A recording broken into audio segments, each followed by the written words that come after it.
আসসালামু আলাইকুম। সুপ্রিয় শিক্ষার্থী, আমার চ্যানেলে আসার জন্য আপনাদেরকে অনেক অনেক শুভেচ্ছা ও স্বাগতম।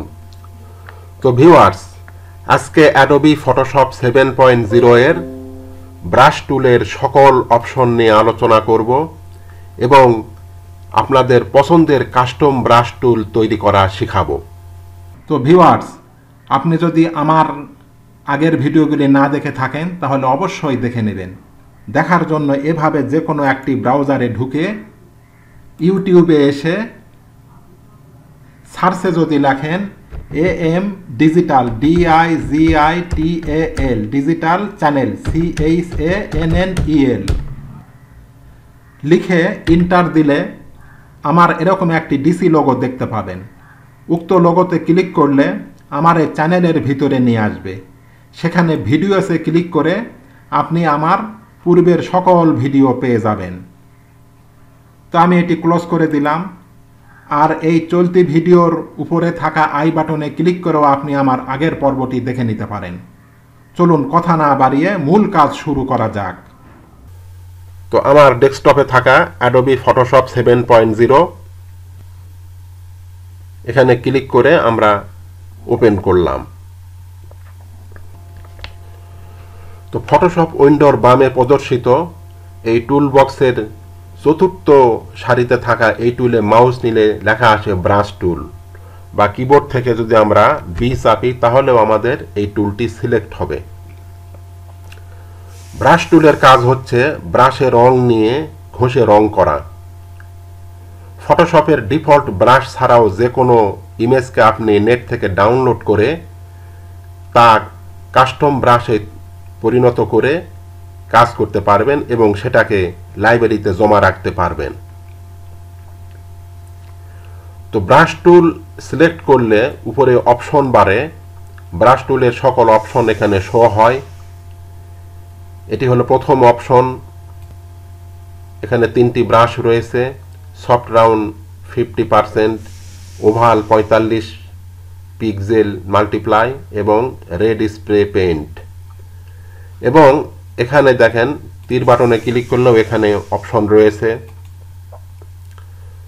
তারপরে দ্বিতীয় অপশন, এখানে মাস্টার ডায়ামিটার রয়েছে এবং নিচের দিকে বিভিন্ন প্যাটার্ন রয়েছে। তৃতীয় অপশন হলো মুড, এখানে বিভিন্ন মুড রয়েছে। অপাসিটি, এখানে হলো গাঢ়ত্ব নির্ণয় করা হয় এবং ফ্লো, এখানে ব্রাশের স্ট্রোকের দূরত্ব এখানে নির্ণয় করা হয়। আর এটি হলো ব্রাশ প্রিসেটস। আমি সকল বিষয়ে আলোচনা করব। তো বিভিন্ন ড্রয়িং এর মাধ্যমে এই বিষয়গুলি দেখাবো। তো এজন্য আমরা file click, new click, 1920x1080 করে আমি ওকে করে দিলাম। এরপর এটিকে একটু ছোট করে নিলাম। তাহলে ক্যানভাসে আমাদের একটি সাদা আর্টবোর্ড আসবে। যেহেতু ব্রাশ টুল ফোরগ্রাউন্ডের কালার নিয়ে কাজ করে, এজন্য আমরা ফোরগ্রাউন্ডে একটা কালার নির্ধারণ করে নিলাম, করে আমরা ওকে করে দিলাম। এখন আমরা প্রথম অপশনের এই ড্রপ ডাউনে ক্লিক করে দেখেন সফট রাউন্ড 50% ফ্লো। এখানে আমরা ক্লিক করে আমরা এখান থেকে এভাবে করে আমরা একটা রেখা টানলাম। তারপরে রয়েছে দেখেন ওভাল 45 পিক্সেল মাল্টিপ্লাই। আমরা এখানে সিলেক্ট করে আমরা এভাবে যদি ড্র্যাগ করি তাহলে এখানে ওভাল গোল আকৃতির হবে। আবার এখানে আমরা যদি ট্রান্সপারেন্ট রেড স্প্রে পেইন্ট এখানে ক্লিক করে যদি আমরা এভাবে টানি তাহলে দেখেন আমরা যদি এখান থেকে কিবোর্ড থেকে আমরা একটু বড় করে দিচ্ছি তাহলে আমরা কোনো স্টিলের আলমারিতে বা কোনো বক্সের উপর আমরা স্প্রে করা রঙের মতন এভাবে করে একটি রেখা হয়েছে। আর এটি গোল, আর এটি দেখেন ফেদার দেওয়ার মতন দুই সাইডে খুব মসৃণ এভাবে হয়েছে। তো আমি কন্ট্রোল অল্টার জেড দিয়ে আমরা ব্যাকে আসলাম। এখন আমরা দ্বিতীয় অপশনের কাজটি দেখব। দ্বিতীয় অপশনের এই ড্রপ ডাউনে যদি ক্লিক করি দেখেন প্রথমে রয়েছে মাস্টার ডায়ামিটার। আমরা এখান থেকে ডায়ামিটারকে ছোট বড় করেও কিন্তু আমরা করতে পারি। তো আমরা এখান থেকে মাস্টার ডায়ামিটার 45 আছে, আমরা এভাবে নিলাম। আবার এই মাস্টার ডায়ামিটারকে আমরা সাইজকে আমরা এইভাবে বড় করেও দিতে পারি, এইভাবে বড় করে রাখতে পারি। তো আমি এটিকে কন্ট্রোল অল্টার জেড দিয়ে ব্যাকে আসলাম। এরপর এই ব্রাশের আবার বিভিন্ন প্যাটার্ন রয়েছে। আমরা নিচের দিকে এইভাবে টানলে দেখেন এখানে বিভিন্ন ধরনের প্যাটার্ন রয়েছে।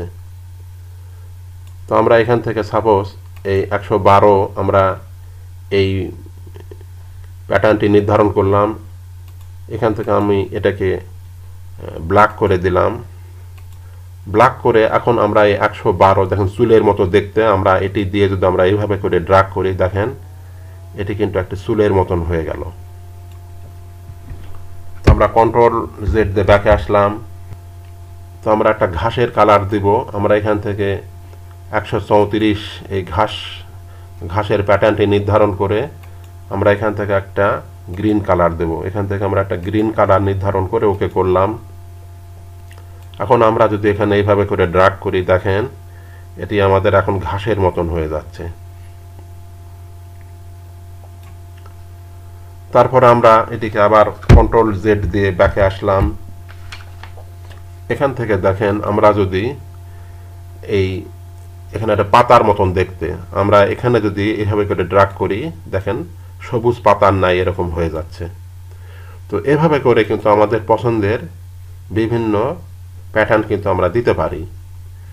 এছাড়াও আমি এখান থেকে কন্ট্রোল জেড দিয়ে ব্যাকে আসলাম। আমরা যদি এই ত্রিভুজ আকৃতির এই আইকনে ক্লিক করি দেখেন নিচের দিকে আরো অনেক ডিজাইন দেওয়ার মতন আমরা পাবো। অ্যাসর্টেড ব্রাশ এখানে ক্লিক করে ওকে করলে দেখেন এরকম আসবে। তারপরে এখানে ক্লিক করে ক্যালিগ্রাফি ব্রাশেস দিয়ে ওকে করলে দেখেন এরকম বিভিন্ন ক্যালিগ্রাফি। তারপরে ড্রপ শ্যাডো ব্রাশেস দিয়ে ওকে করলে এরকম হবে। তারপরে এখানে ড্রাই মিডিয়া ব্রাশেস দিয়ে ওকে করলে যে এরকম ডিজাইন আসবে। তারপরে এখান থেকে ফাউক্স ফিনিশ ব্রাশেস দিলে এরকম হবে।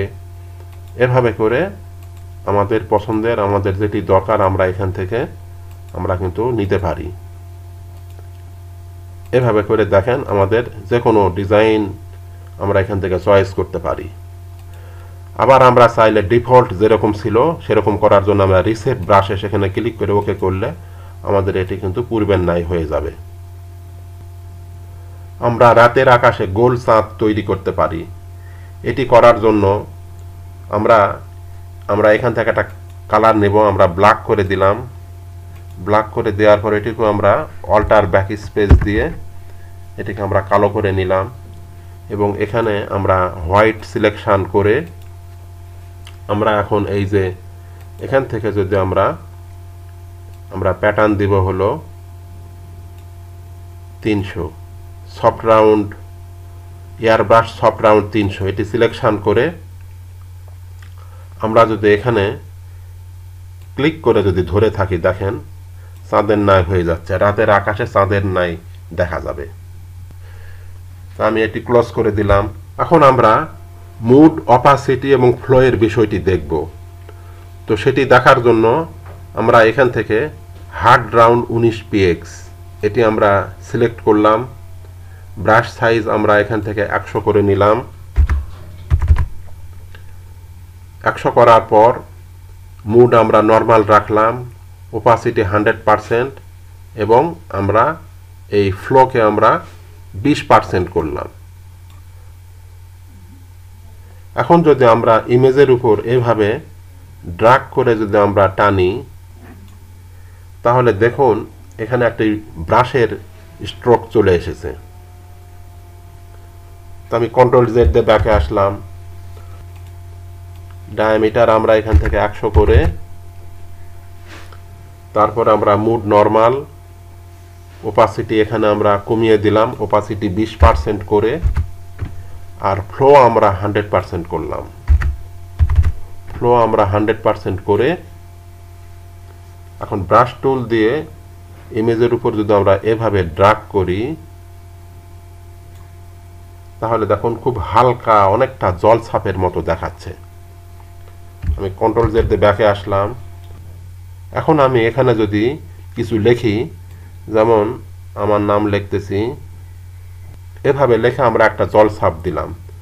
এখন আমরা এখানে এর উপর যদি আমরা টেক্সট লিখি তো আমরা এই টেক্সট নির্ধারণ করে দিয়ে এখান থেকে আমরা ফন্ট দিলাম এরিয়াল ফন্ট, আমরা এখান থেকে বোল্ড করে দিলাম, আমরা সাইজ দিলাম 72। এভাবে রেখে আমরা যদি এখানে লিখি বাংলাদেশ, BANGLADESH, বাংলাদেশ লিখলাম, এখান থেকে আমি ওকে করে দিলাম।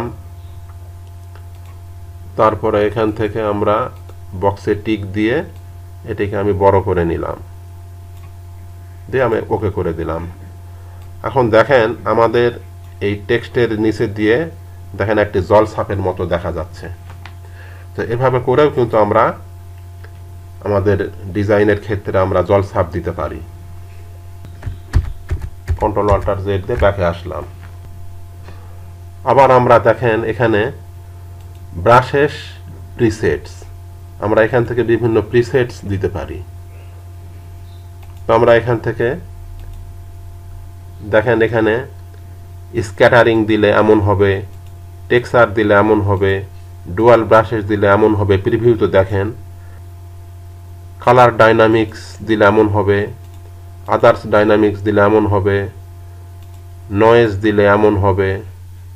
সাপোজ আমি নয়েজ দিব, তো নয়েজটি দেখার জন্য আমরা এখান থেকে ব্রাশ, এখান থেকে আমরা সফট রাউন্ড 45 এটি নির্ধারণ করলাম, ডায়ামিটার দিলাম হলো 100 করে দিলাম, এটি নর্মাল রাখলাম, ওপাসিটি আমরা 100% করলাম এবং ফ্লোকে 100% করলাম। এখন আমরা এই যে নয়েজ এখানে ক্লিক করে আমরা এভাবে যদি টানলে দেখেন আমাদের এটি কিন্তু এখন নয়েজ হয়ে গেছে। আমরা যদি কন্ট্রোল প্লাস দিয়ে একটু বড় করলে দেখেন এরকম হয়ে গেছে, সাইড দিয়ে একটু ফোটা ফোটা ফোটা ফোটা মতন হয়েছে। তো আমরা কন্ট্রোল অল্টার জেড দিয়ে ব্যাকে আসলাম।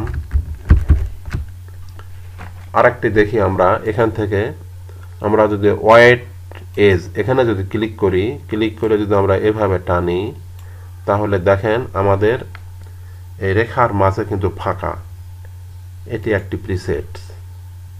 তো আমরা এটি দেখলাম, আমরা কন্ট্রোল অল্টার জেড দিয়ে ব্যাকে আসলাম। এখন আমরা নেট থেকে একটি ইমেজ ডাউনলোড করে রেখেছি, সেই ইমেজ দিয়ে আমাদের পছন্দের একটি কাস্টম ব্রাশ তৈরি করে সেটি দিয়ে আমরা ব্যবহার করা দেখব এবং এটিকে আমরা লাইব্রেরিতে আমরা জমা রাখতে পারি পরবর্তীতে কাজের জন্য। তো সেই কাজটি করার জন্য আমি এখান থেকে এটি ক্লোজ করে দিলাম। দেওয়ার পর আমরা ফাইল ওপেন করে আমি আমার সেই ইমেজটিকে সিলেক্ট করে আমরা ওপেন করলাম।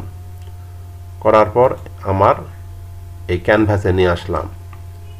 এখন আমরা এটিকে সিলেকশন করার জন্য আমরা ম্যাগনেটিক লেসো টুল দিয়ে এভাবে করে আমরা এই মাছটিকে আমরা সিলেকশন করে নিচ্ছি।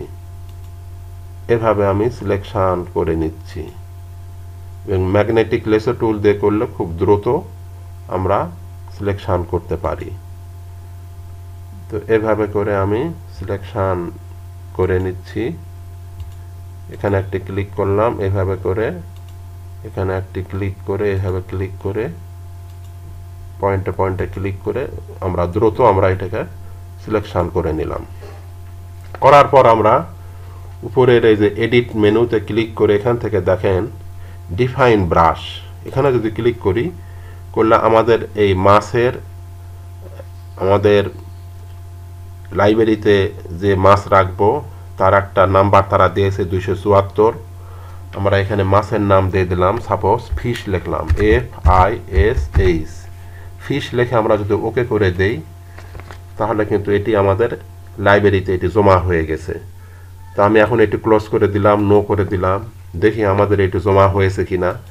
আমরা এই ব্রাশে ক্লিক করে এই যে উপরে অপশন বারের দ্বিতীয় অপশনে ক্লিক করে ড্রপ ডাউনে ক্লিক করে আমরা নিচের দিকে আসলে দেখবো এই যে এখানে 274 এখানে আমাদের এই মাছের এই আইকনটি কিন্তু চলে এসেছে।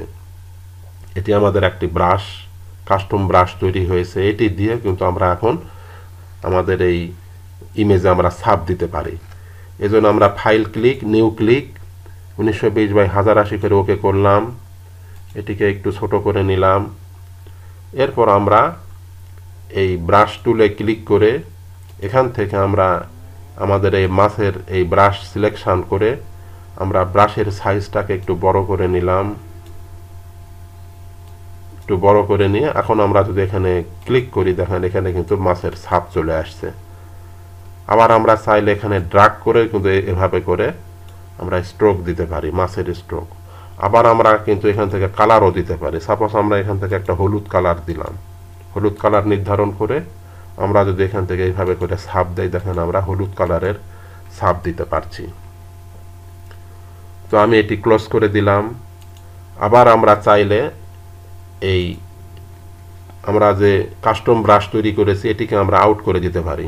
তো এখানে ক্লিক করে সিলেক্ট করে মাউসের ডান বাটনে ক্লিক করে যদি ডিলিট ব্রাশ দেই, ওকে করি, তাহলে দেখেন আমাদের এখান থেকে কিন্তু আউট হয়ে গেছে, কিন্তু এখানে আমাদের এখনও ছবি থেকে গেছে। তো আমরা আমাদের এই টুলটিকে পূর্বের ন্যায় ডিফল্ট ব্রাশ করার জন্য আমরা এই ড্রপ ডাউনে ক্লিক করে এই ত্রিভুজ আকৃতির এখানে এই আইকনে ক্লিক করে এখান থেকে যদি আমরা রিসেট অল টুলসে ক্লিক করি তাহলে এরকম লেখা আসবে, reset all tools to the default settings. আপনারা কি এই টুলকে ডিফল্ট সেটিংস করতে চান? যদি ওকে করে দেই তাহলে দেখেন আমাদের এটি কিন্তু পূর্বের ন্যায় ডিফল্ট সেটিংস হয়ে গেছে। তো ভিউয়ার্স, আজকের মতো এ পর্যন্তই। ভিডিওটি দেখার জন্য অনেক ধন্যবাদ। ভিউয়ার্স, আপনি যদি আমার চ্যানেলে নতুন হয়ে থাকেন তাহলে পরবর্তী ভিডিওগুলি পাওয়ার জন্য চ্যানেলটি অবশ্যই সাবস্ক্রাইব করে পাশে থাকা বেল বাটনটি অন করে দেবেন। তাহলে আগামী ভিডিওগুলি আপলোড করার সাথে সাথে নোটিফিকেশান পেয়ে যাবেন। আর পূর্বে যদি সাবস্ক্রাইব করে থাকেন তাহলে অনেক অনেক ধন্যবাদ। সেই সাথে লাইক, শেয়ার ও কমেন্ট করতে ভুলবেন না। আল্লাহ হাফেজ।